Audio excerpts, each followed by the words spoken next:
Hello and welcome back to the channel for the final day of the regular league season. Since you were last with us and that 3-0 victory over Newark, we drew 1-1 with Dunstable, a 1-0 defeat to Longbuckby and a 2-0 win over Histon. All that means that the table currently looks like this. We sit on 69 points from 37 games, Coventry United 68 points from 37, one game left. We play 15th place Bedworth United, who we beat 1-0 earlier on in the season. Coventry United plays Spalding United, who sit in 3rd place. We could quite easily lose this game and still win the league. Hopefully that doesn't become the case and we can just get the points required to get over the line. But we're in a great position. In the previous few games, DJ Rolamo got a penalty against Dunstable. I think that's the first one he scored all season. No goals for us against Longbuckby as we lost 1-0, and Oscar Massey and Chris Hughes grabbing the goals as we beat Histon 2-0. It's a huge game now. We really don't want to get stuck at certain levels during this game. We don't want to spend a 3rd season in this division, even though we are one of the so-called weaker teams, and the board do not expect this of us.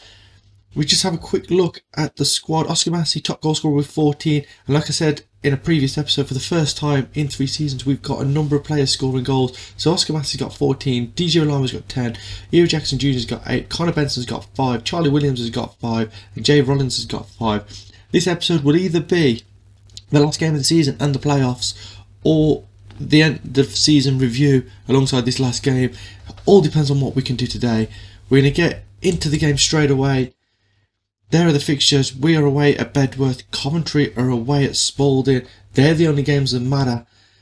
And let's look at the team that we are going to play. Oh, also, that has just reminded me, we have got one signing into the club. It was one of the Premier League youngsters who gets released. Oscar Burgess Towers is coming from West Brom on a free. Good heading, good jumping reach, bravery, leadership, position, tackling, all very good. He hasn't played many games as yet. I think he may have played 2 games, both off the bench. So he's more of a signing for next season. We're just trying to bed him in at the moment. So the team, Boyd in goal, Bagan, Jenkinson, Hutchins and Anakin, Williams and Flitcroft in the midfield, DJ Rolamo on the left, Jackson Jr. on the right, Hughes playing just behind Massey. We just need to better Coventry United's result, and that will give us the league title and our first trophy in this save. Templeton smashes that clear. Jenkinson now. Inside the Bedworth half, comes in field from the left hand side, infield to Williams now, switches out to Jackson Jr.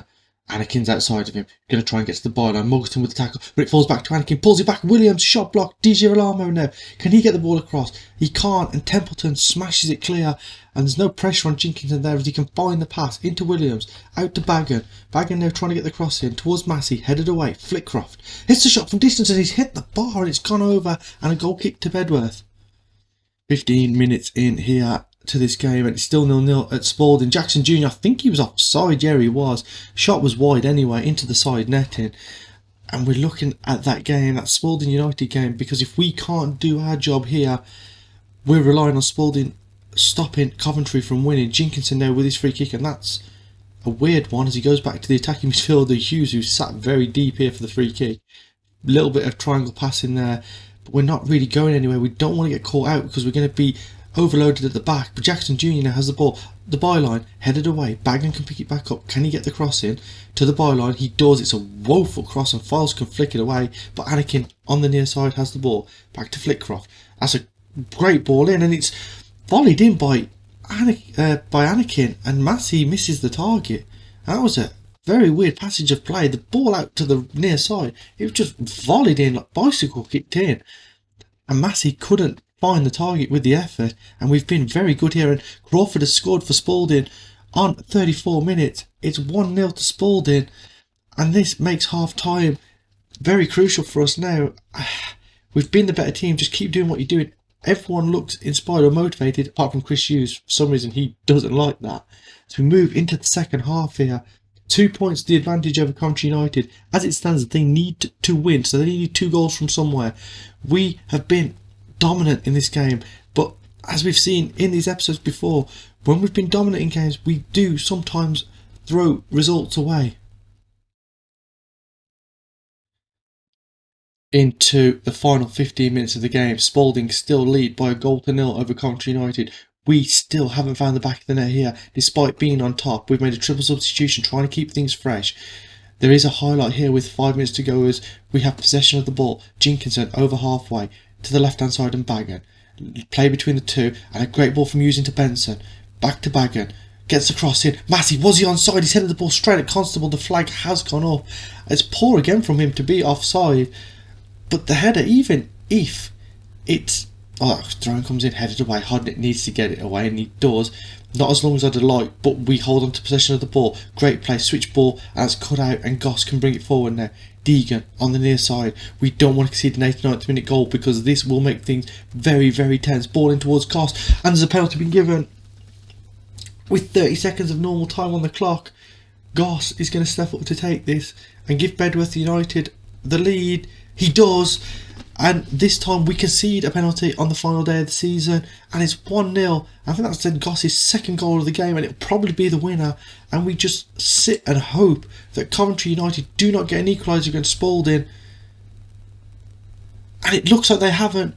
We have won the league, the Northern Premier League Division 1 Midlands. We move up to the Premier Division, and it's a 1-0 defeat that does it. Here come the players, and for the first time in this save, the trophy is handed over, and Hinckley Leicester Road win their first trophy of the save.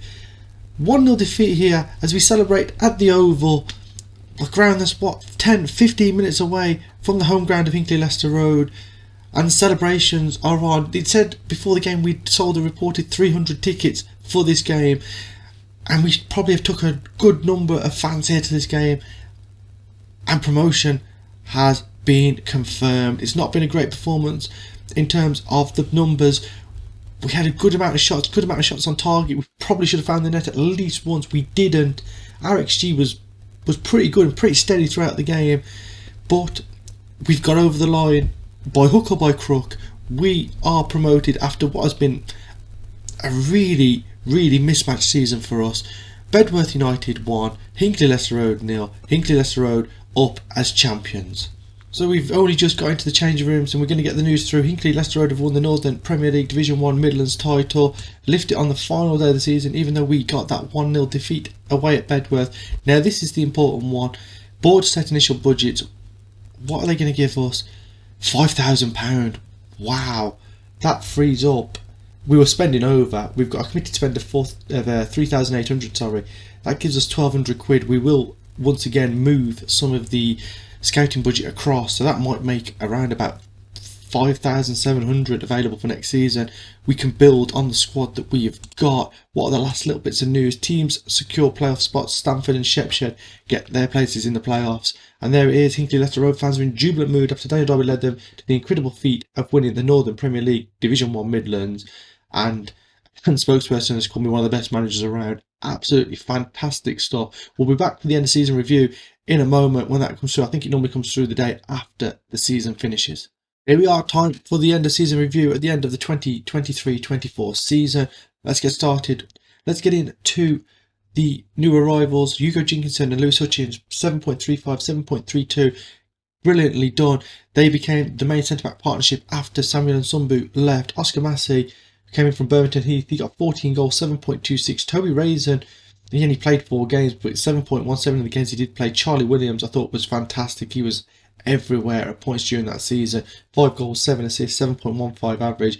DJ Alamo with 10 goals, 7.12. Mac Boyd only got a 6.95. I thought he was better than that. As we move further down, Chris Hughes only got a 6.75 from 19 games. And then Tom Warren, 6.65. He only started 10 games. Jack Hodnett only started 1 game, but he came in very late.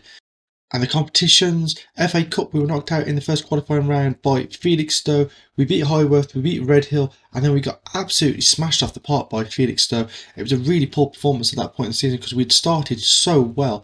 We were expected to make the second qualifying round. We only made the first, so the board were disappointed. We got a B for that. FA Trophy, we were expected to reach the third qualifying round.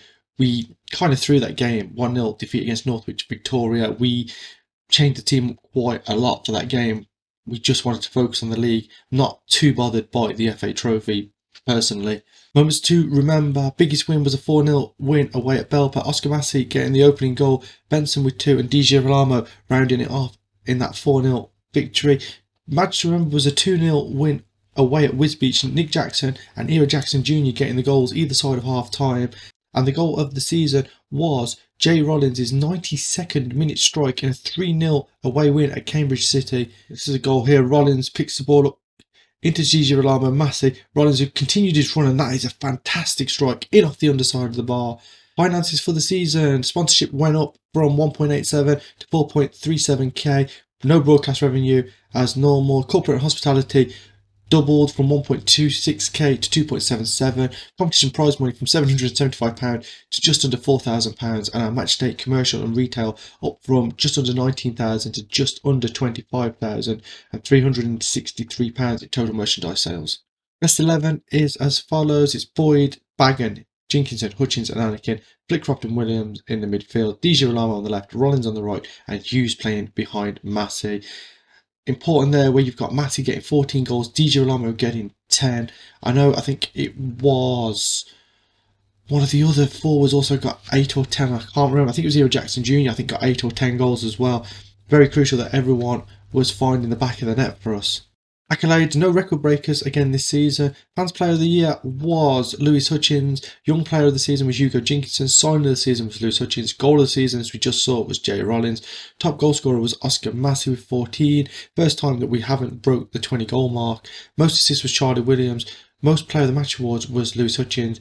Highest average rating, Hugo Jenkinson, and most passes completed per 90 minutes, Charlie Williams with 70 passes per 90 minutes. Not surprised there. I thought he was fantastic at points during this season. Hinckley Leicester Road looked a class above in the first couple of months of the season. Few would have expected this outcome, but they gave themselves a chance and have reaped the rewards. That is very true. We had some very good games on camera and off camera. We had that little bit of spell, I think 2 episodes where we won 1 game in about 7 on camera, which was very, very disappointing. But we have made up for it and we have won the league. Club Vision and Expectation meeting is in, and they're expecting mid-table for next season. That is, considering we've been fighting bravely against relegation, that is a very, very bold statement made by the board. We've got to repair the club's financial damage. I didn't think it was that bad. 50k is not the end of the world, is it? I thought we were relatively okay. Dynamics, we need to work on this. We need some highly influential and team leaders. We'll try and get that sorted for the start of the season. Squad end of season break, but I'll be back on the 8th of July. And there's just a couple of things I need to look at before we end this episode. We have everyone available. There's a number of contracts coming up at the end of the season. Some of these players don't want to be renewed. We're going to have a quick look into all of them. And then we're going to start getting to work on bringing in some players to make this team better and to really do what the board's saying, have a crack at finishing mid-table next season. And with that, we'll bring the episode to a close. If you've enjoyed today's episode, please leave a like on the video, subscribe to the channel, and I'll see you next time as we go into another transfer window and another team building exercise where we need to really, really strengthen.